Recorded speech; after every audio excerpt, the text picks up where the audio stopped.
Good afternoon. मैं Simi Bhardwaj future classes for excellence में आपका स्वागत करती हूँ।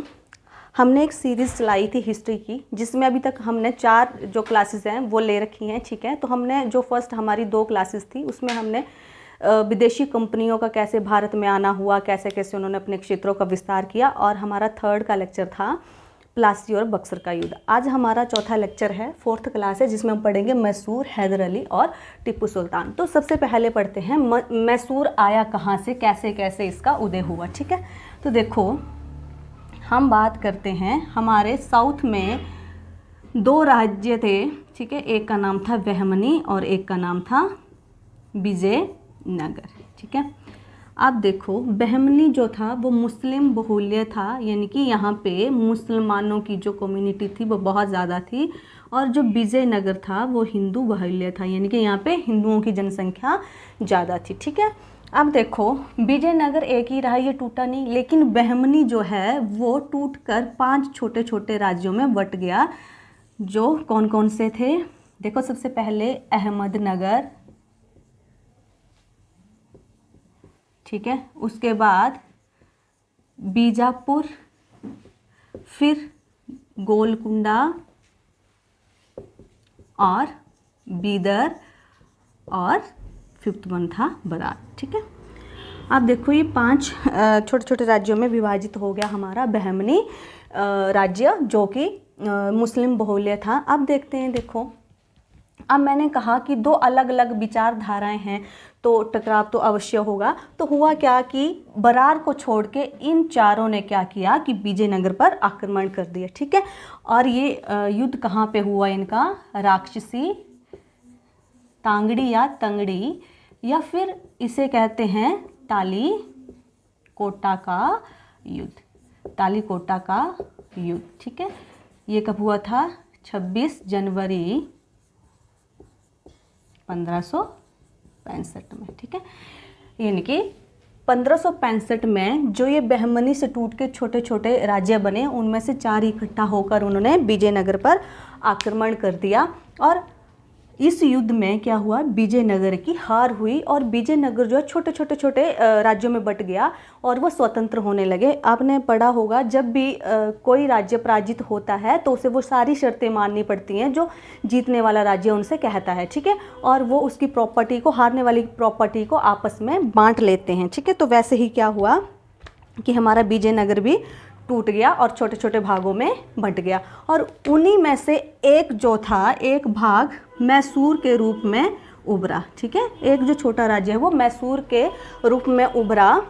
ठीक है, यहाँ लिख देती हूँ मैं, मैसूर के रूप में उभरा, और उस पर जो है बोडेयार वंश का साम्राज्य जो स्थापित हो गया। ठीक है, सब कुछ ठीक चल रहा था। ठीक है, अब देखो हुआ क्या कि ये जो बोडेयार वंश था उसका लास्ट जो शासक था उसका नाम था चिक्का कृष्ण राज बोडेयार। ठीक है, राज्य में शांति थी, सब कुछ सही था, और इसी के टाइम में इसके 2 प्रसिद्ध मंत्री थे। ठीक है, मैं आपको बता दूं कि जितना फेमस जो ये शासक है वो नहीं था जितने इसके मंत्री थे। तो इसके 2 मंत्री थे, देवराज और नंदराज, देवराज और नंदराज। ठीक है, और ये जो नंदराज है इसकी सेना में हैदर अली एक सैनिक के रूप में आया। ठीक है, कब आया, 1749 में। ठीक है, 1749 में नंदलाल की सेना में हैदर अली एक सैनिक के रूप में आया, और आपको मालूम होगा कि हैदर अली के टाइम में मैसूर ने बहुत ज़्यादा तरक्की करी थी। ठीक है, अब देखो ये 1749 में एक महज एक सैनिक के रूप में आया है, और 1755 ईस्वी में नंदलाल ने इसे फौजदार बना दिया। फौजदार मीन्स उस इलाके का हेड बना दिया, फौज का प्रमुख बना दिया। ठीक है, और जब ये प्रमुख बना तो इसने क्या किया, डिंडीगुल में एक आधुनिक शस्त्रागार की स्थापना की। आधुनिक शस्त्रागार की स्थापना की।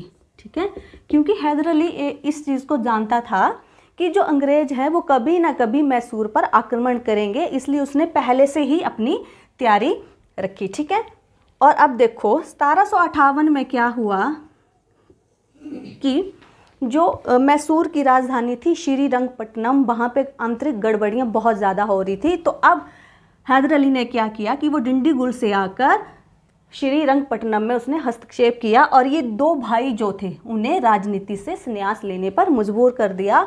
और 1761 तक जो था हैदर अली मैसूर का शासक बन गया था, स्वतंत्र शासक बन गया था। तो आपने देखो इसका सफ़र कैसे रहा। महज ये 1759 में एक सैनिक के रूप में आया था और 55 में इसको फौजदार बना दिया। इसकी काबिलियत को देख के, क्योंकि ये बहुत ही योग्य व्यक्ति था।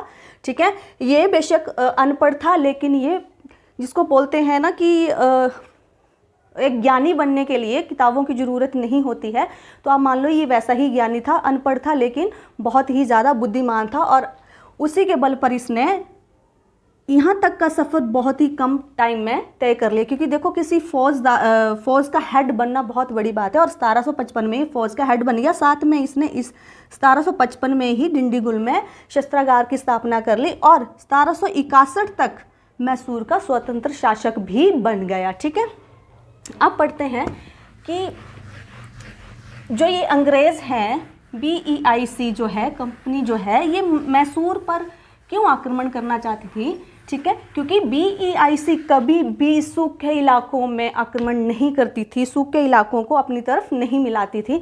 तो सबसे पहले बता दूं, जो हमारा मैसूर था ना, वहाँ पे जो थी कृषि बहुत अधिक होती थी। सबसे बड़ा कारण है। अब ये कारण क्यों है कृषि, देखो कृषि से क्या मिलता था, कच्चा माल। ठीक है, और साथ में क्या मिलता था, टैक्स, जो कि अंग्रेजों को जाता था।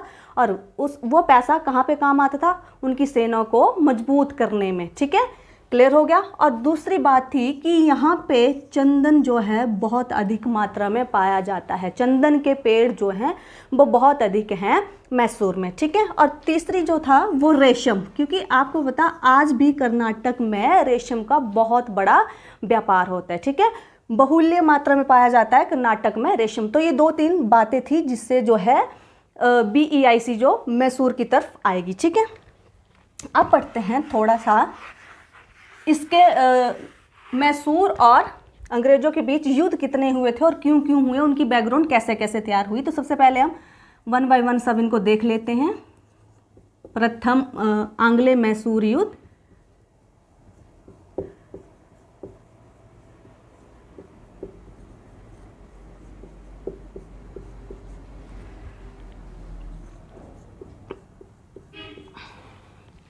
और दूसरा हुआ था हमारा 1780 से 84 तक, और तीसरा हुआ 1790 से 1792 तक, और हमारा फोर्थ हुआ था मार्च 1799 से लेकर मई 1799 तक। अब देखते हैं कि कैसे कैसे इनका जो बैकग्राउंड है वो तैयार हुआ। तो सबसे पहले देखते हैं प्रथम मैसूर युद्ध। देखो मैंने बताया कि 1761 तक जो था वो हैदर अली मैसूर का स्वतंत्र शासक बन चुका था। ठीक है, 1766 तक सब कुछ सही चलता रहा। ठीक है, 1766 में क्या किया कि अंग्रेजों को लगा जैसे उन्हें बंगाल में बड़ी आसानी से दीवानी मिल गई है या क्षेत्र मिल गए हैं जो उन्होंने छीने थे आपको बक्सर के युद्ध के बाद। तो उन्होंने अब अपना विस्तार जो था मैसूर और उसके आसपास के क्षेत्रों में करना शुरू कर दिया। ठीक है, तो उन्होंने सबसे पहले क्या किया, 1766 में हैदराबाद के निजामों से, मैं आपको थोड़ा सा यहाँ मैप के थ्रू समझाती हूँ। ठीक है, क्योंकि हिस्ट्री क्या है, कहानियों का संग्रह है, और जब तक आप इसको मैप से नहीं पढ़ोगे ये याद नहीं होगी। क्योंकि आप इसको रट सकते हो लेकिन रटना नहीं है, इसको समझना है, ताकि लंबे टाइम तक जो है वो आपके दिमाग में चीज़ें रहें। तो सबसे पहले हम देख लेते हैं कैसे कैसे क्या हुआ।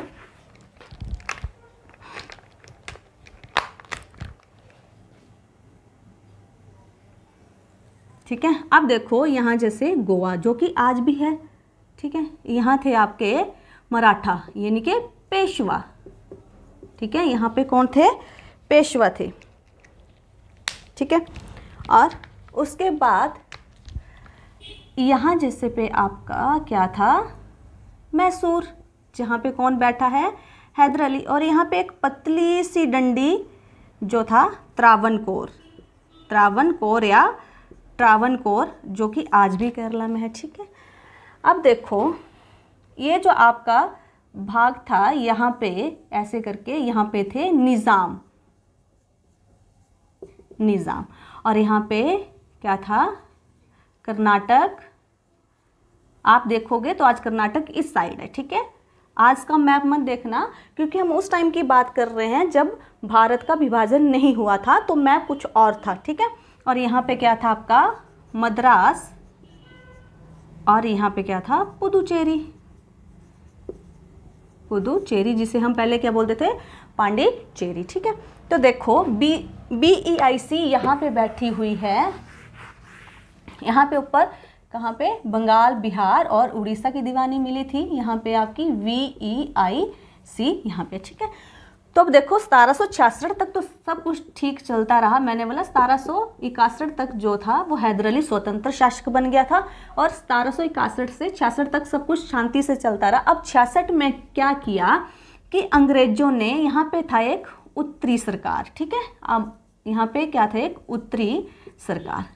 तो 1766 में अंग्रेजों ने हैदराबाद के निजामों से एक संधि कर ली, और निजामों ने क्या किया, ये वाला क्षेत्र किसको दे दिया, BEIC को, और बदले में कंपनी ने उन्हें हैदर अली से रक्षा का वचन दे दिया निज़ामों को।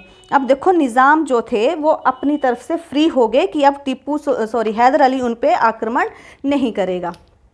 ठीक है, अब बचे कौन, यहाँ पे देखो निज़ाम फ्री हो गए, कंपनी अभी तक मराठों पे आक्रमण करने के बारे में नहीं सोच रही हैं, क्योंकि मराठे बहुत शक्तिशाली होंगे। आपको पता है 1761 में पानीपत का तीसरा युद्ध लड़ा था, मराठे कहाँ बैठे हैं, यहाँ पे, लेकिन युद्ध कहाँ लड़ा गया है, पानीपत। ठीक है, तो यहाँ से पानीपत के लिए वो गए हैं, तो आप खुद सोच लो कि मराठे कितने शक्तिशाली थे, इसलिए कंपनी इनसे भी कोई भी युद्ध नहीं करना चाहती। और कर्नाटक, आपको पता होगा 1639 में यहाँ पे कंपनी ने क्या बनाया था, फोर्ट जॉर्ज, एक किला बना दिया था। तो ये वाला एरिया भी जो है BEIC का मित्र है। ठीक है, ये वाला एरिया भी BEIC का मित्र राष्ट्र है। अब बचा कौन, अकेला हैदर अली मैसूर, और उसको पता था कि कभी ना कभी अंग्रेज जो हैं उस पर आक्रमण करेंगे, और वैसा ही हुआ कि 66 में क्या करा कि मराठों ने 1766 में मराठों ने क्या कर दिया, हैदर अली पर आक्रमण कर दिया। ठीक है, क्या हो गया, पहले 1766 में अंग्रेजों ने निजामों से संधि कर ली, और उसी टाइम 1766 में मराठों ने हैदर अली पे जो था आक्रमण कर दिया। अब कंपनी क्या कर रही है कि इनको उकसाकर ये भी, इनको क्या कहा गया कि आप भी मैसूर पे जो है वो आक्रमण कर दो, और इस रवैये से हैदर अली बहुत रुष्ट हुआ, और उसने क्या किया कि मराठों से संधि कर ली, और उन्होंने 35 लाख रुपए जो थे मराठों को दे दिए। किसने दिए, हैदर अली ने। किसको, मराठों, पेशवाओं को, मराठों को। और उन्होंने क्या किया कि एक मिडल मैन खोजा जिसका नाम था महफूज खां, महफूज खां। इसको बीच में डालकर उन्होंने क्या किया कि हैदराबाद के निजामों से भी संधि कर ली। अब क्या था कि जो हैदर अली था वो अंग्रेजों को सबक सिखाना चाहता था, और उसने क्या किया कि 1768 में क्या किया कि कर्नाटक पर जो था मित्र राष्ट्र था किसका, BEIC का, उस पर आक्रमण कर दिया, और उसने अंग्रेजों को बहुत बुरी तरह से पराजित कर दिया। ठीक है, और क्या हुआ अब कि निजाम तो वैसे ही धुनमुल रवैये के थे, इनका अपना कोई स्टैंड नहीं था। इन अंग्रेजों ने फिर से इनको अपनी तरफ मिला लिया, और बच कौन गया, फिर हैदर अली अकेला बच गया। लेकिन हैदर अली ने इसको बहुत बुरी तरह से पराजित किया और मजबूर कर दिया इसको संधि के लिए, जिसका नाम है मद्रास की संधि। ठीक है, तो हमारा जो प्रथम युद्ध है, ठीक है, वो किस संधि से समाप्त हुआ, मद्रास की संधि से। अंग्रेजों ने भी अपने ऊपर खतरा देखकर जो है वो संधि करने के लिए हाँ कर दी, और इसमें क्या बोला, शर्त क्या रखी कि क्षतिपूर्ति, जो 2 सालों में क्षति हुई है अंग्रेजों के कारण, जो नुकसान हुआ है वो सारे के सारे की भरपाई कौन करेंगे? BEIC उन्होंने हाँ बोल दिया, ठीक है। और दूसरी कि आज के बाद वो एक दूसरे की रक्षा करेंगे, अगर कोई राष्ट्र उन पे आक्रमण करता है तो वो एक दूसरे की जो है वो रक्षा करेंगे, ठीक है। ये तो था हमारा फर्स्ट युद्ध, ठीक है। अब पढ़ते हैं सेकेंड।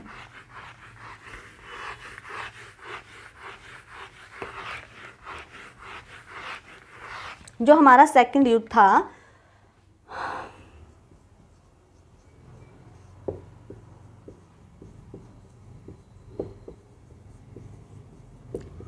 1780 से 1784 के बीच में हुआ था, दूसरा वाला, ठीक है। अब ये कैसे शुरू हुआ, क्यों हुआ? देखो 1769 में क्या हुआ कि मद्रास की संधि हो गई, ठीक है। और अब क्या हुआ कि 1771 में मराठाओं ने क्या किया कि फिर से मैसूर पर आक्रमण कर दिया। क्या किया मराठाओं ने? कि फिर से मैसूर पर आक्रमण कर दिया, ठीक है। और उसी टाइम जो थे वो मराठे और निज़ाम, मराठे प्लस निज़ाम बम्बई में जो थे वो अंग्रेजों के खिलाफ युद्ध कर रहे थे, ठीक है।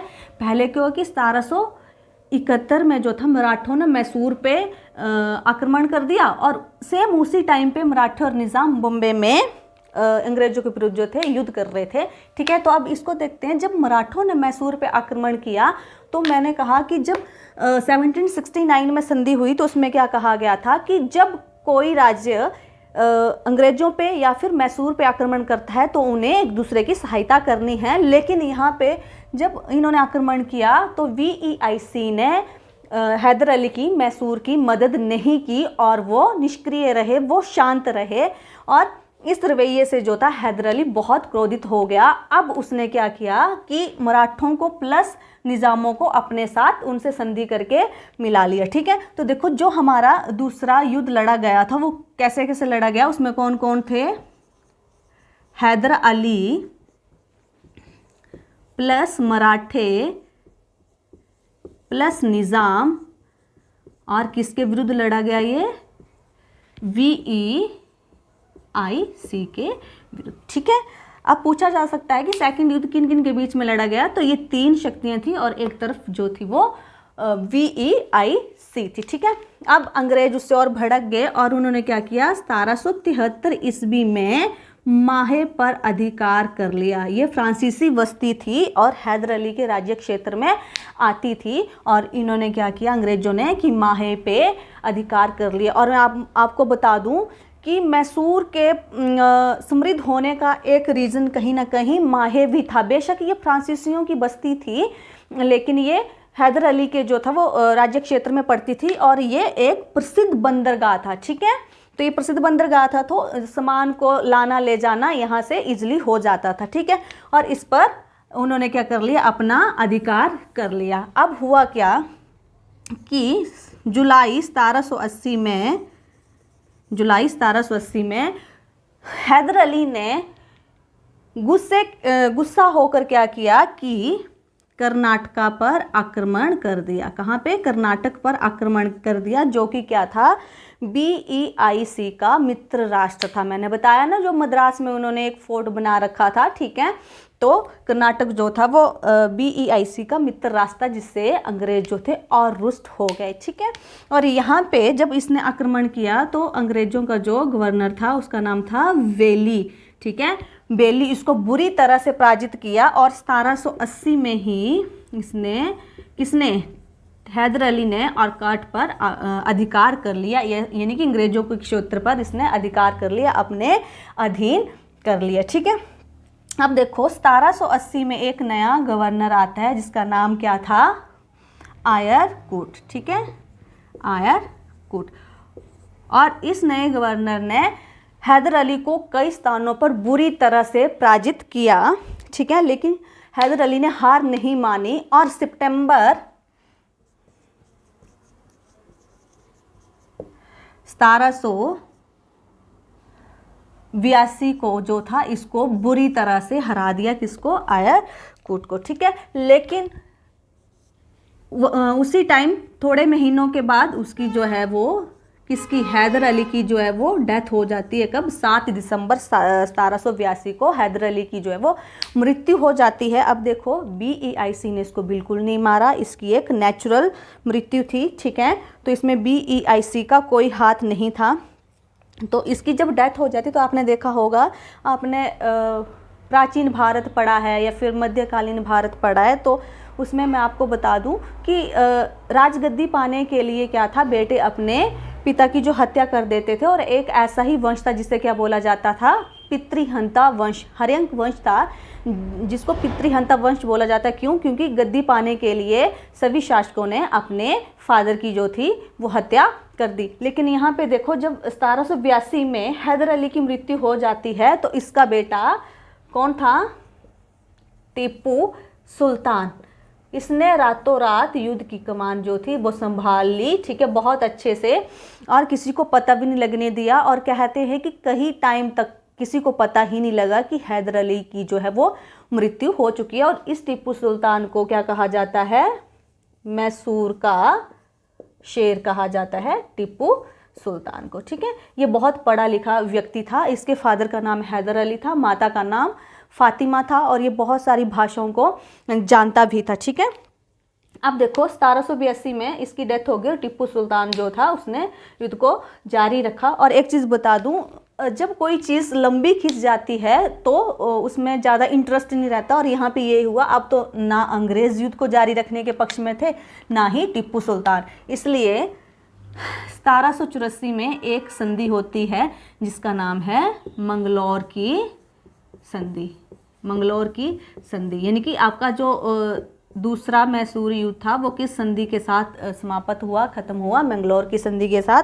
और इस संधि में क्या हुआ कि दोनों तरफ जो जो क्षेत्र एक दूसरे के इन्होंने छीने थे वो इनको जो थे वो वापस कर दिए।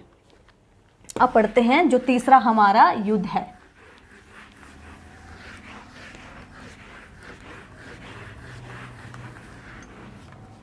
वो कब हुआ था,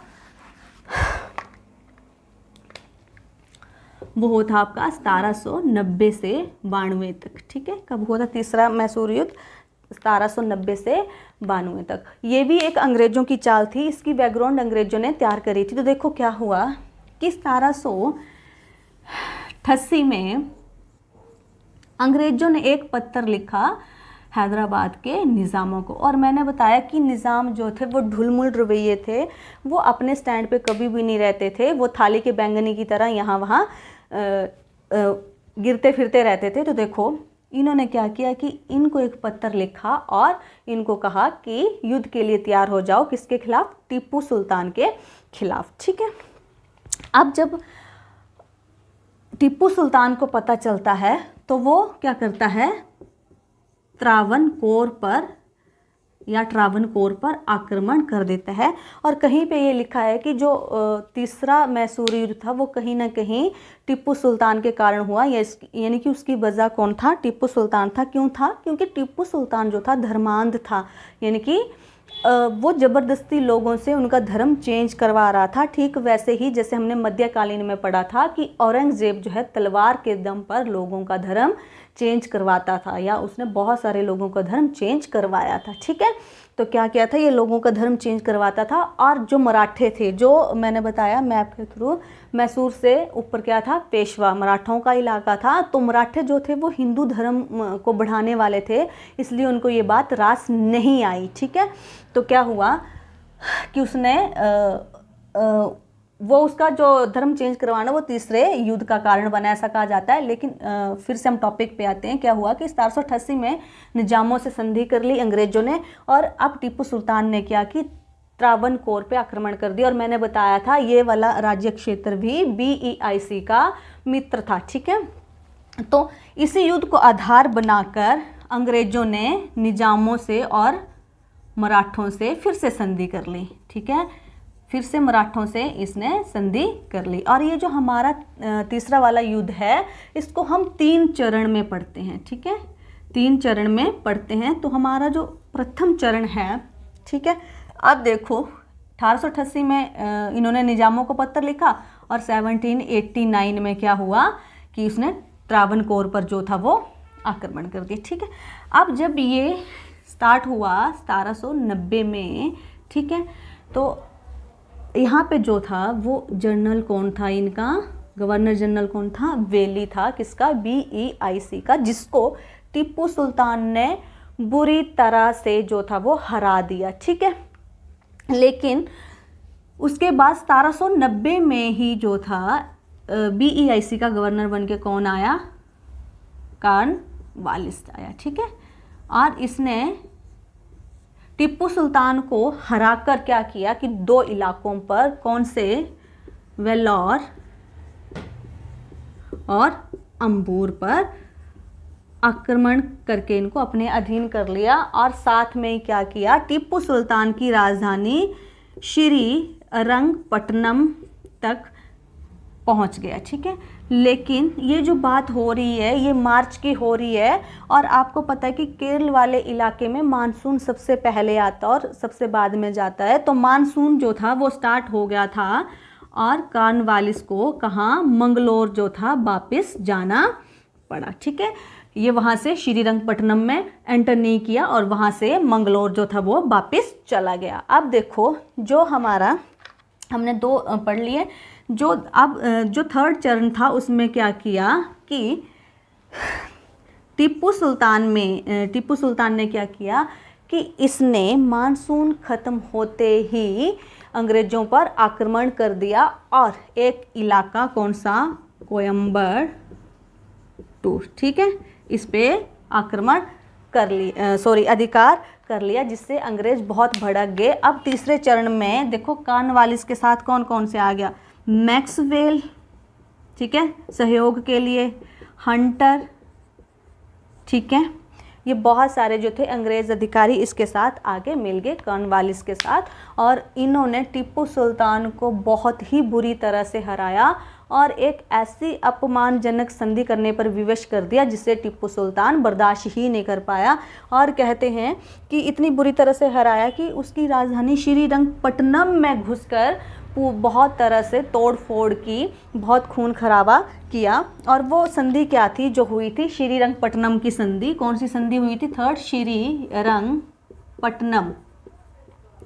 की संधि जो हुई थी, वो टीपू सुल्तान के लिए इतनी शर्म वाली बात थी कि टीपू सुल्तान उसको बर्दाश्त ही नहीं कर पा रहा था। उसमें हुआ क्या था कि मैसूर को बांट दिया गया, यानी कि मैसूर को तोड़ दिया गया, और जो भाग उन्होंने लिए अंग्रेज़ों ने, वो अंग्रेज प्लस मराठे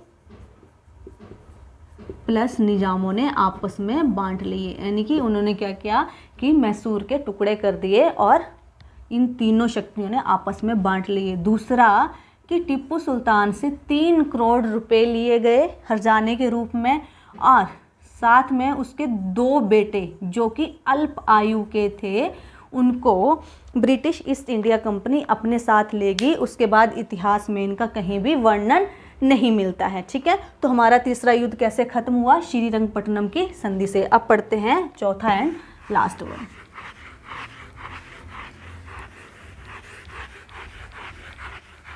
अब देखो जो चौथा युद्ध हुआ वो बहुत छोटा सा था, महज कुछ महीनों का। तो कब स्टार्ट हुआ था, मार्च 1799 से मई 1799 तक, ठीक है। अब कहीं पर लिखा है कि इसका कारण क्या था, सहायक संधि, ठीक है, सहायक संधि। अब ये सहायक संधि क्या थी, कौन लेकर आया था, वेलजली। देखो ये इसका संस्थापक नहीं है, ये लेके नहीं आया था। ये पहले बहुत सारे आपने पढ़ा होगा कि जब अब्द में जो संधि हुई थी, इलाहाबाद की जो संधि हुई थी, उसमें क्या हुआ था कि जो शुजाउद्दौला था उससे पैसे लिए 50 लाख, फिर चुनार का किला, इलाहाबाद और कड़ा का जो क्षेत्र था वो लिया। साथ में अंग्रेजों ने क्या बोला कि हमारी एक सेना जो है आपके राज्य क्षेत्र में रहेगी और उसका खर्चा कौन दोगे, अवध का जो नवाब था शुजाउद्दौला। और वही थी साइक संधि कि एक अंग्रेजी सेना जो है राज्य में रहेगी और उसका जो पालन पोषण भरण पोषण है वो कौन करेगा, राज्य। और साथ में जो राज्य की राजधानी होगी वहाँ पर भी एक अंग्रेज अधिकारी रहेगा। ठीक है, तो ये थी सहायक संधि जिसको टीपू सुल्तान ने नहीं माना। और दूसरा रीज़न था कि टीपू सुल्तान उस अपमानजनक जो संधि थी उसको बर्दाश्त नहीं कर पा रहा था और उसने क्या किया, उसे पता था कि जो भारतीय राज्य हैं वो उसकी सहायता नहीं करेंगे। क्यों? क्योंकि वो धर्मान था, वो ज़बरदस्ती लोगों का धर्म चेंज करवाता था। ठीक है, तो अब उसने क्या किया,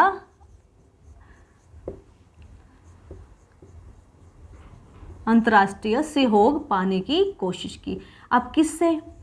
ठीक है, सबसे पहले उसने क्या किया, फ्रांसीसी जो इंडिया में थे उनसे संपर्क किया और साथ में फ्रांस में। उसके बाद उसने अफगानिस्तान, कुस्तुनिया आदि देशों के साथ, मॉरिशस आदि देशों के साथ जो उसने पत्र व्यवहार किया और उनसे सहायता की डिमांड करी। ठीक है, तो कहते हैं कि उस टाइम देखो फ्रांस में एक जो व्यक्ति था वो बहुत फेमस हो रहा था जिसका नाम था नेपोलियन बोनापार्ट।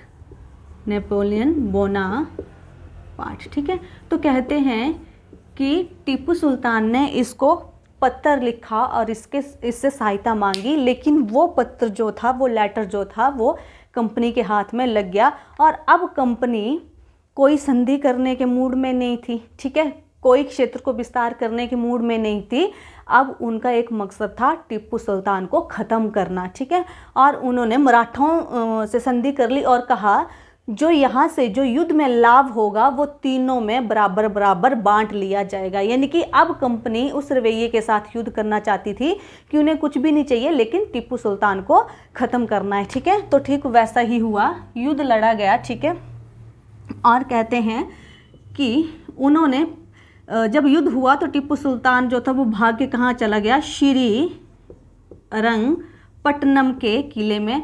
देखो इसकी राजधानी थी तो इसके लिए सेफ जगह यही थी, तो वहाँ पे चला गया और ब्रिटिश ने 15 दिनों तक जो था इस पे घेरा डाले रखा। और इसी किले की रक्षा करते करते 4 मई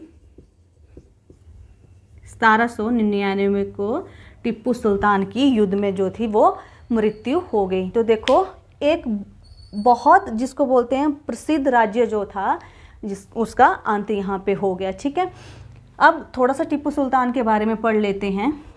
उसकी मदर का नाम फातिमा था, फादर का नाम हैदर अली था और मैंने जैसे आपको बताया कि बहुत पढ़ा लिखा व्यक्ति था और उसे क्या कहा जाता है, मैसूर का शेर कहा जाता है। साथ में उसे रॉबर्ट जो है उसका खोजकर्ता भी कहा जाता है। ठीक है, और कहीं ना कहीं उसके पतन का कारण वो खुद ही रहा, क्योंकि अगर वो लोगों से धर्म चेंज ना करवाता, आप देखो कि इससे पहले भी हमने जो था वो मुगल काल पड़ा था, औरंगजेब को छोड़कर ऐसा कोई भी व्यक्ति नहीं था जो धर्म चेंज करवाता था। आपने देखा होगा कि जैसे हमारे जो अकबर थे, अकबर द ग्रेट जिसको बोला जाता है, उन्होंने भी दोनों धर्म को बराबर लेकर चले, उन्होंने भी धर्म चेंज नहीं करवाया। और जैसे ही औरंगजेब ने लोगों से ज़बरदस्ती धर्म चेंज करवाना शुरू कर दिया, मुगल साम्राज्य जो था वो पतन की ओर शुरू हो गया। और यहाँ भी ठीक वही हुआ। तो आपको मेरा लेक्चर अच्छा लगा हो, ये क्लास आपको अच्छी लगी, इससे आपको सीखने को कुछ मिलता है, तो प्लीज़ चैनल को लाइक करें, शेयर करें और सब्सक्राइब करें और साथ में कमेंट भी ज़रूर करना। धन्यवाद।